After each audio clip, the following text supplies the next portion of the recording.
আমার মনে হয় এই রাজ্যে এখন পরিবর্তনের খুব দরকার, এবং তার সঙ্গে হিন্দু বাঙালিদের, বিশেষ করে হিন্দু সম্প্রদায়কে সিদ্ধান্ত নিতে হবে।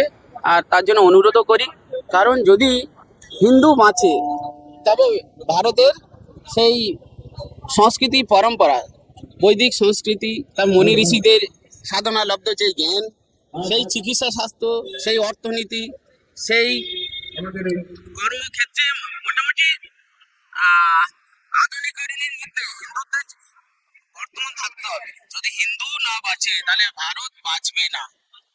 আপনারা দেখছেন আফগানিস্তান, বাংলাদেশ, শ্রীলঙ্কা, সেখানে কি হয়েছে? সেখানে আজকাল হিন্দুদের সব মূর্তি মন্দির ভেঙে দেওয়া হচ্ছে। বাংলাদেশে আপনারা দেখলেন ইউনিশ সরকারের সময় কি অবস্থা হয়ে গেল, ধরে ধরে হিন্দুদের গাছে বেঁধে মারা হলো, হিন্দু মেয়েদের গাছে বেঁধে জল ঢেলে দেওয়া হলো, পুকুরে চোবানো হচ্ছে।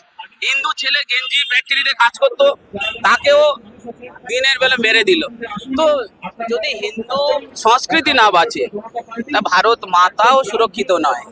এখানে যে কোনো দিন আফগানিস্তান, পাকিস্তান, শ্রীলঙ্কা বা ইরাক ইরানের মতো অবস্থা হতে পারে, সেখানে রাশিয়া ইউক্রেনের যুদ্ধের মতো পরিস্থিতিও হতে পারে।